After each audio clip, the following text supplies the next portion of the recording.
With all the digitization we're talking about, we also need to remember the space we're working in, because the digital transformation is as well a spatial transformation. And I want to point us starting with creativity, what creativity means, and also go beyond social romanticism to see creativity only of painting art or doing some artwork.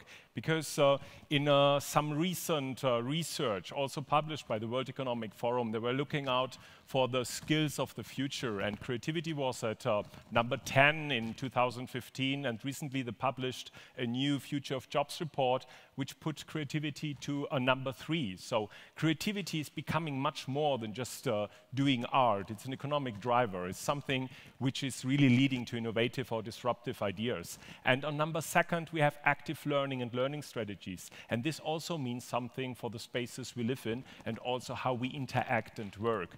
On the declining part, you see that all managerial aspects, all things which are repetitive, all things we are soon to be substituted, will be then not any important or not that important like they were before.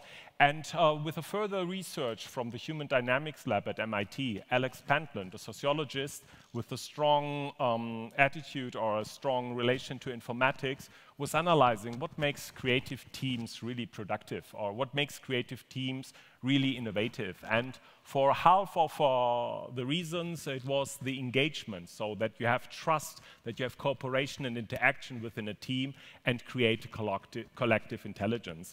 And the second part is then exploration. So exploration counts for half of the success of a productive or innovative team. And to explore means also to get contrarian views inside, also to integrate diversity and have a social learning outside the team. So the best ideas or the best teams evolve not because they're constantly working together or hanging around together, but they're going outside, discuss with others, are confronting themselves with others' ideas, and getting back to that team and evolve that further. This is a recent research, but it was also research in the late 70s by Thomas Allen at the MIT as well. This is the Allen curve, where he was analyzing how the best engineering teams were performing. And then he said, or he found out that distance or proximity was the main driver for productive and effective teams. So the engineers who were co-located together or in a proximity of about 25 meters were performing best or came out with best solutions. In 2014, also at Harvard Business School, a researcher was analyzing that, okay, did our distance shrinking technologies change something on that? Did we really work better, or did we really innovate better remotely? And he came to the conclusion, not. So for innovation, still face-to-face matters, and the evaluation is also that the people who are communicating face-to-face have also the strongest email contact.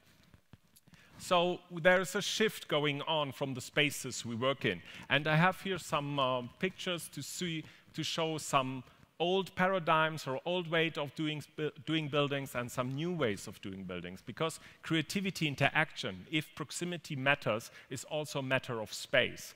And there is a high-rise building done by a developer in Vienna. It's opened in 2018, and it's more like a silo structure represented. On the other side, you see a community. If anyone knows this picture, this is the headquarters of Airbnb in San Francisco. Because they use space not to place people, but for a self-organization. So this is a whole building where people commute, work, and explore and engage with others. They don't assign them always to some new tasks. They say to people, okay, go around wherever you want, you work, and find a new task after the first assignment you have. And this is then also something to go away from a silo to a community and see spaces and as a medium then to support this self-organization. Another example, also with the years we have here, 2014, the Edge building in Amsterdam, which is more like a glossy consuming building. So you consume something. On the other side, you have the Etsy headquarters in New York, where it's more about care. The building materials are sustainable, the whole construction is sustainable, so the things you have inside are also sometimes open to public. So you care about the building and the environment and also how you work in. And what is really interesting is that the Edge building is called to be the smartest building in the world. But smartest in what aspect? It's smart of consumption, it's smart of control, it's smart of deciding how many lights you have open, how many air come in, how to book your meeting room. But this is not what innovation is about. It's not about control. So if you want to have really creative teams, if you want to have really an innovative impact, then control is the least thing you want. And these are the spaces people are working in. So you can imagine now how the shape or the body shapes the way we think. We had that earlier also in some other speeches, that the tools shape also the way we think, or we are becoming creative. So it's time to see space also as an important medium to transport our way to creativity, or to develop or come up with new solutions to solve complex problems. So we're shifting from a control perspective to a content, or as we saw before, an Etsy example, to a content perspective. So here you see in 2014 the Edge Amsterdam, which is super smart. You control everything HVAC-wise and energy-wise. And then you have the RGA office, a digital agency in New York, on 2 floors. It's I think, the biggest footprint of a single floor in New York you have. It's about 10,000 square meters on 2 floors. And the most important thing for the founder of the company was to create a content and to connect the people within this company, to have them all on 1 floor, and also to share what they're working on. And on the screens, you don't have then a presentations prepared for the town hall or something like that. These are the desktops of the people working, who can really share and engage, and then you can track the projects and then develop a content what the company is working on. And then I took a view then also in some recent advertisements for real estate or for offices to rent out. And then you see here a typical architecture, how you can rent out the space. And then you see some new form that you have a stage setting, a lab setting, where everything blends from office to dedicated workspaces to machines you have, and also to have then something of a prototyping inside.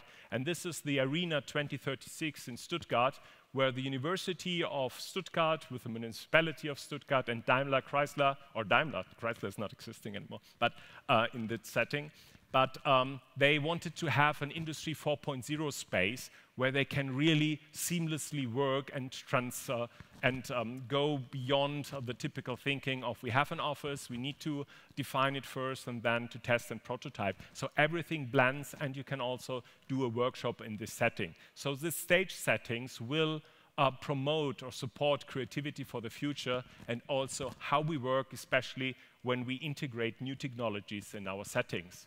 If you scale that up, this is not something which only a city does with a building, but also a city can do that with a quarter.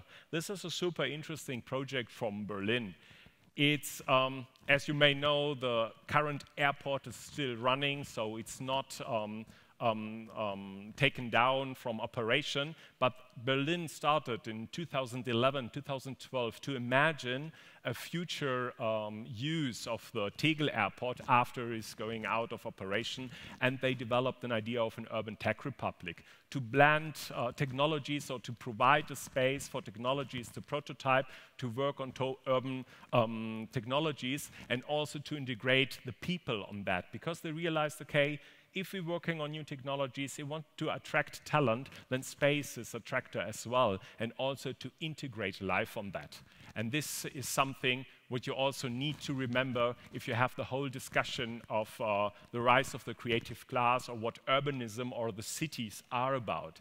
It's about technology, talent, and tolerance. It's about the contradicting and conflicting part which gets inside and makes the friction which promotes or provokes then innovation. And this is something what you saw in the picture before, that you by all this digitization discussion, by all this discussion about remotely working, the interaction or the way we meet here, and now you are standing here or sitting here for at least 10 minutes more, you probably need to listen and to get confronted with what I'm saying, and also think about. And coming back to Alex Pentland from MIT, he scaled also the team ideas up and analyzed then urban spaces. And for him and other researchers and urbanists, urban spaces, the physical spaces, are idea machines. I mean, they're the most complex systems we have invented as human beings, and engagement and exploration is still important for a city that you don't only have your people being on one side and engaging on something, but your people or the people getting out and are confronted with some different parts. So for sources of productivity, a balance between engagement and exploration is important. But that doesn't mean, so where do we end up with that? So there's also a downside of that if you look at Silicon Valley and the headquarters developing there. So in 2017, an architectural magazine was analyzing how this Silicon Valley urbanism is shaping or turning us in the way we work or in the way we are confronted and working with different and diverse view. And this is something what you need also to critically assess. If Google comes up with a great headquarter, if Amazon comes up with a great headquarter, so they also have an idea behind. And if the headquarter from Google is then providing an alternative urbanism, then you also need to think, okay, if this is the urbanism we have developed over the past 2,000 years as human beings to be confronted with that. And one researcher and journalist, Evgeny Morozov, is pointing at that in 2013, before the new headquarter of Google was then launched, is that the problem with her vision is that for the urban experience, you need chaos, you need some novelty in play and also some contradiction, which sparks the idea to coming up with something better. We were working on that also with Vitra. So Vitra is researching the trends on the future of work and what does that impact then for the city and how we deal with our urban structures.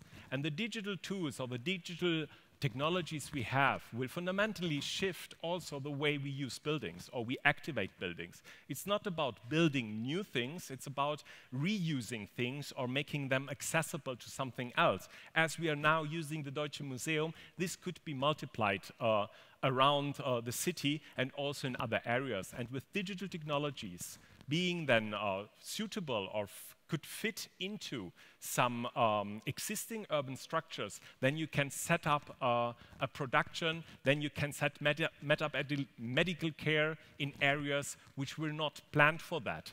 And also this relates then to building a circular future. This is a research program from a Danish company, GXN. They're focusing on sustainability and the environmental impact of buildings. Again, with all the digitization, the buildings we have in our cities consume about 60% of our resources worldwide. And they consume about 60 to 80% of the electricity. So the single point you turn with the way cities work, then you have a really huge impact on that. And in Germany or in Europe, you have 1/3 of the waste which is produced in 1 year in Europe, is related to building construction and demolition. And from this 30%, 10 to 15% are new materials or cut-offs of this new construction. So the construction industry is really a huge consumption part of energy and also relates to the environmental impact we have. Getting back to Munich, to where we are here. Is Munich prepared for that shift, or is Munich somehow ready to accept this spatial transformation we are facing?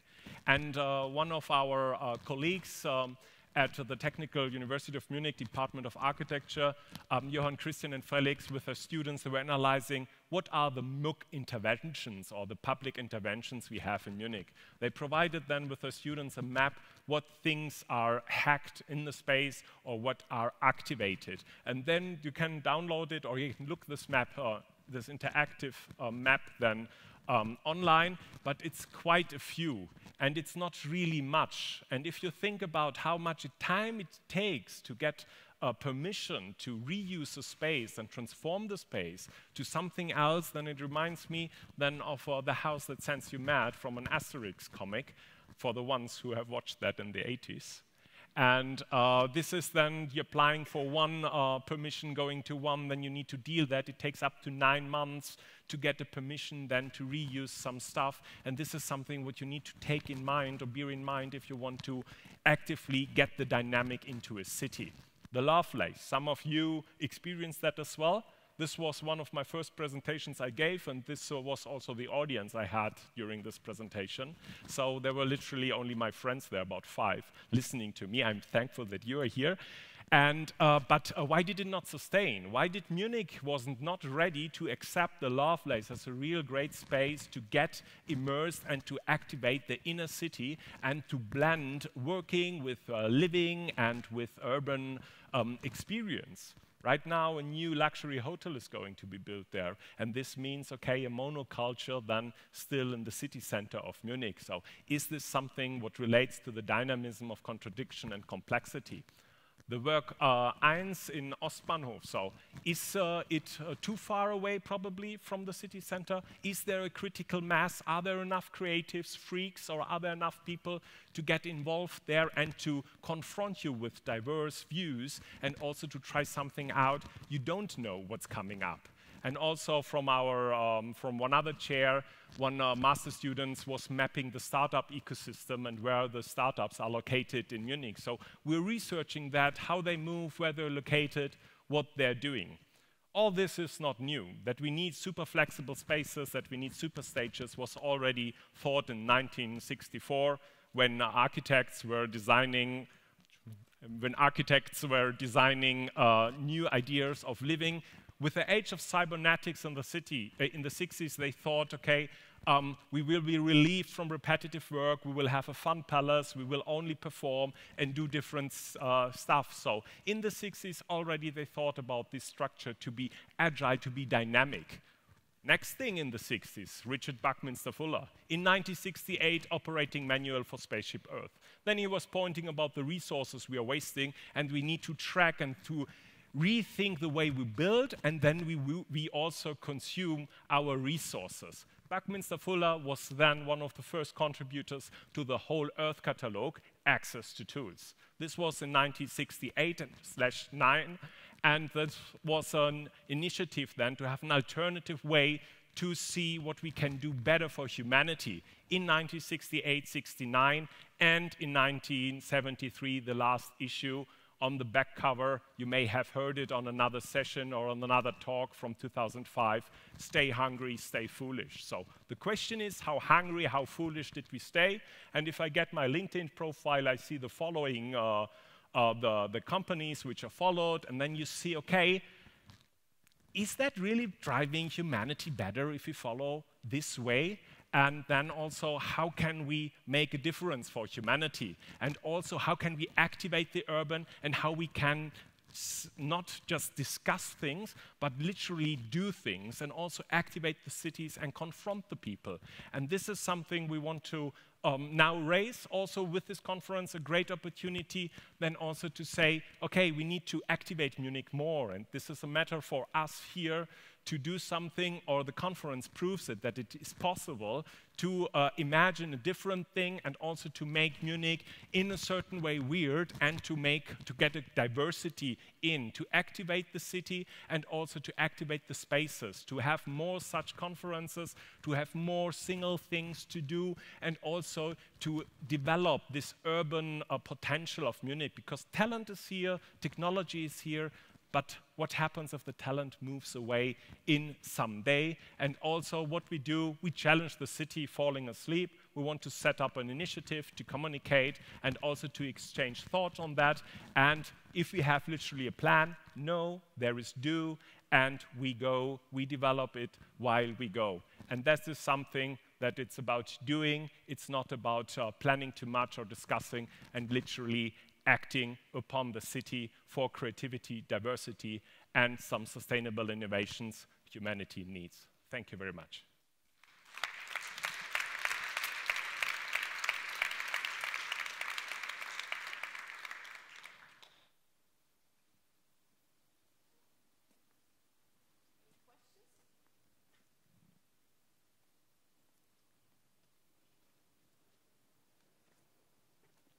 Here's one.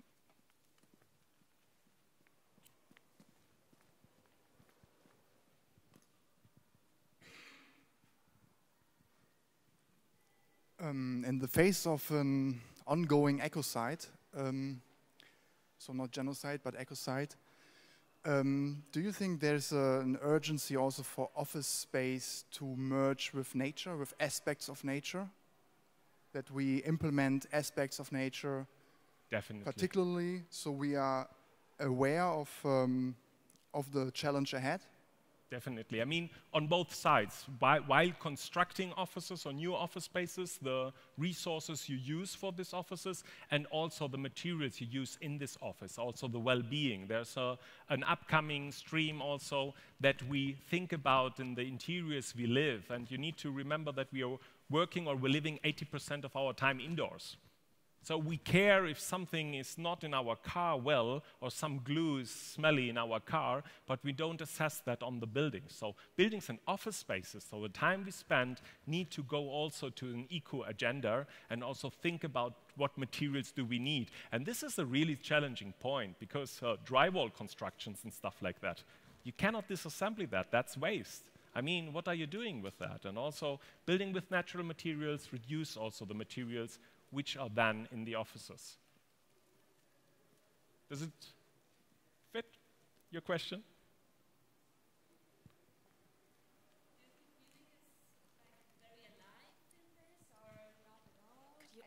Oh, sorry. Yeah. Do you think Munich is one of the more like alive cities in like finding new space, or not so active? There is life. Munich is alive, but it's not that visible, or maybe it's not that connected. It could be, from my perspective or from our perspective, it could be more. It could be more to be challenged. It could be more to be activated. It's more like how you are challenged also with sports and how you keep you up with some dynamism. And in that sense, the question is not if Munich is now alive, but what turns out in 5 or 10 years, how Munich will look like then. And then would you really still live here, or would you rather move to have some vibrant other ecosystem around where you get aligned with other people? So for now, I think there should be done more on both sides, municipality side, institution side, but also from the people, from offices and corporates to open up, also institutions to open up, like the Deutsche Museum did it for the conference here.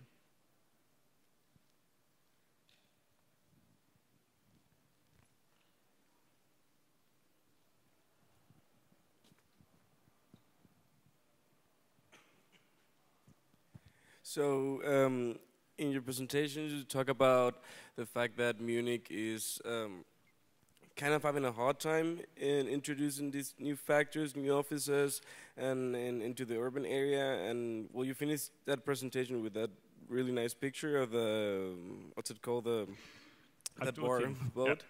Alto Utting. Yeah, Alto Utting. So what do you think are the factors that are jeopardizing these kind of development in Munich?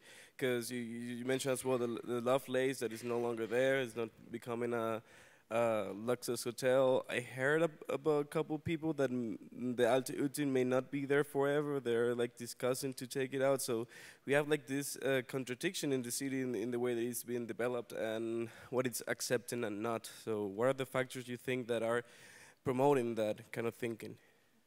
Well, there are economic factors which drive the city in another direction. You don't experience that only in Munich, you have that also in other urban areas. Gentrification is a part of that you want to make an economic benefit of the areas you have. This is a point then to be addressed to the city, not to sell any public spaces, to keep them open, to keep them diverged, but also for the people to allow this activation. I mean, there are also foundations and corporates or people who have some spaces and they could be openly accessed, or they could be then hacked and promote some more interventions like that, or maybe also some more stages. So it's a mix of the people's mindset also to open up for that, to allow that, because this is something what urbanism is about, to be confronted with something and still live with that next to you with the complexity, and also from a municipality area to allow for this dynamism, to have maybe a different track to permit or for permissions, to have then also different tracks then to allow for temporary use or for 6 to 12 month use office spaces, not for a club, but for a pop-up lab, for a workshop, for something where you can test or prototype something. The club thing, or this different use thing, is, I think, this is always the first and most simple thing to do. And last point to that, if you say this is impossible for Munich, then the question is why technology is not impossible you want to disrupt, because we heard so many people here about to approach the impossible, so then should be also this be possible for Munich to do.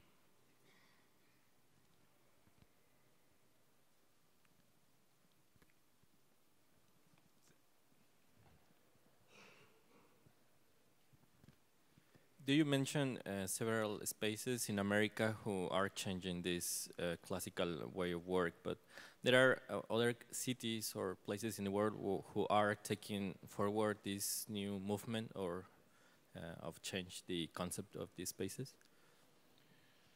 I mean, other cities are struggling as well, so this would be something to research that further. For example, if San Francisco will keep the talent with the rise of the tech economy there, or if it's maybe the imbalance of super rich or super successful people and homeless people is then too much for a city to provide a balance on that. So we need to research that, how other cities are attacking that or challenging that to provide their spaces. But this is not only a thing, as I said, what you wait for the city or the municipalities to do. This is also with the tech inventions. You don't wait for some government to do it or to tell you, okay, find out some new technology for 3D printing. This is something, okay, how can you activate that? And I mean, the Blitz restaurant here is also something, okay, doing the impossible. Getting there to the spaces, create some spaces, a new atmosphere.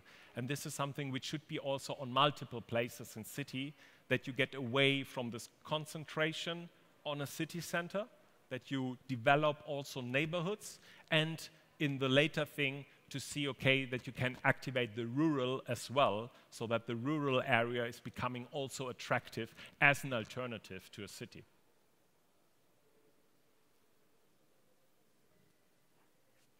Any more questions? One more?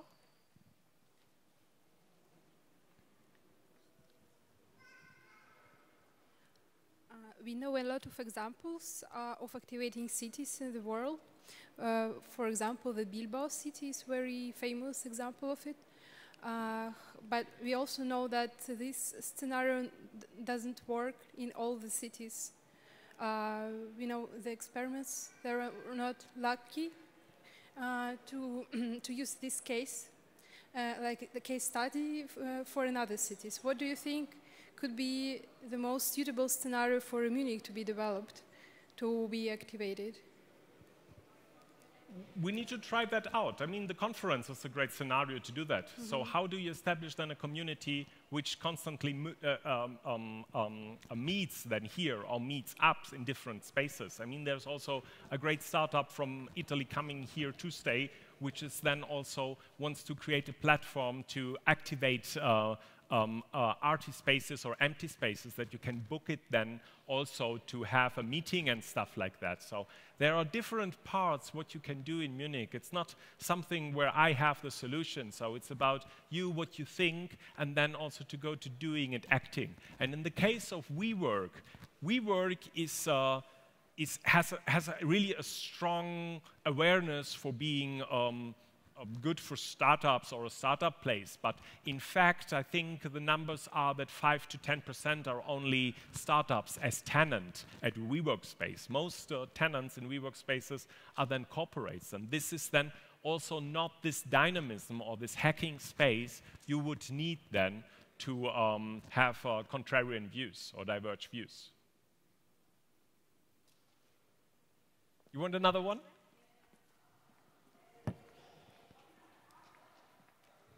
But then, in this case, what could be the next step when we go from discussion that city used to be activated to the real activation of the space? What could be the first step?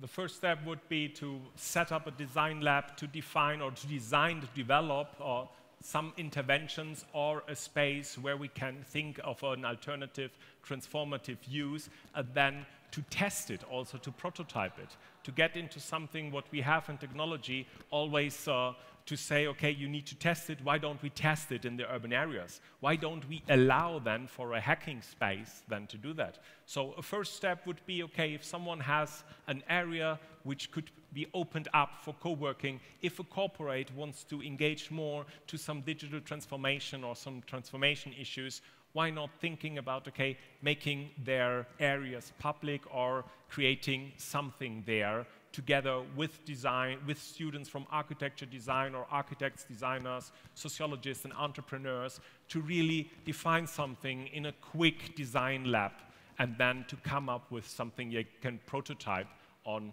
then in the next months or in the months after. So it's like design and build and going more active out of discussion and to activate the space. Thank you very much. I think we're done. So thank you very much.